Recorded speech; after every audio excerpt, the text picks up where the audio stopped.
Hey tennis fans, I'm Grace Carter and this is Tennis Now. The Eternal City has been a place of pain for a couple of champions. Roger Federer and Victoria Azarenka both suffered straight set losses in Rome this week, but the bigger story is that they're both battling back issues. So what does that mean for Roland Garros, which gets underway on May 22nd? Following his straight sets loss to Dominic Thiem, Roger confirmed he is dealing with a back problem, but he would not go into details. Roger is riding an open-era record of 65 straight Grand Slam tournament appearances, so it stands to reason he's going to be doing everything possible to play in Paris. The world number 2 says he is still confident he's going to be fine. He says it all depends on what happens in the next week or so. Roger did, though, get to meet one of his biggest fans in Rome, Snoopy, who was on hand for the coin toss. Very cute. And Roger, of course, loves to travel and always enjoys the cities where he plays. I'm a little bit about Rome, and I guess I'm like a tourist guide and go for nice coffees with my wife and enjoy the beautiful food here at night with my wife. So that's what I like doing most, and sometimes also play some tennis matches, I guess. Over on the women's side, this year Victoria Azarenka has been the hottest player on the WTA Tour, but now she too is suffering from a back injury. Like Roger, Vika has contested just 5 clay court matches in 4 months this season, and she admits she is struggling. Vika missed the 2014 French Open. Last year, she reached the 3rd round in Paris, so we will keep you posted on her progress. Maria Sharapova is making a comeback to the small screen.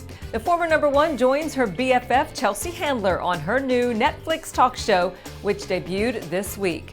Chelsea's show airs 3 days a week, and Maria is going to be making some guest appearances, including guiding Chelsea through some stretching.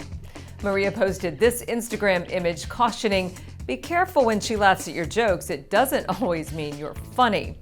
Earlier this spring, the pair went on a mini vacation together, and the two always seem to have a lot of fun.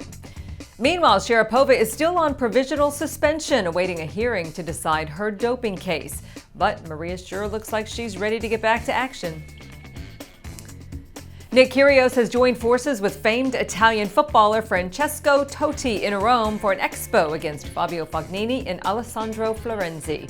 Looks like the guys had a great time in that match. Last time we told you about the Australian Olympic chief putting Nick and Bernard Tomic on the watch list for bad behavior. But Nick is getting support from Tennis Australia president Steve Healy. Healy slammed Bernie's behavior as disrespectful, but he drew a distinction with Kyrgios. He says aside from a few arguments with umpires, he thinks Nick has been pretty good this year. He goes on to say that he doesn't think Nick has disrespected the game or his opponents. So we'll see what happens with that. And finally, Rome threw a farewell Flavia party for U.S. Open champion Flavia Pennetta, and I gotta say it was pretty special. Many of Flavia's friends on the tour turned out in a show of support to say goodbye to one of the most well-liked and respected players in the game. Flavia was moved to tears as her sweet fiancé, Fabio Fognini, gave her a beautiful bouquet of roses. We wish her well.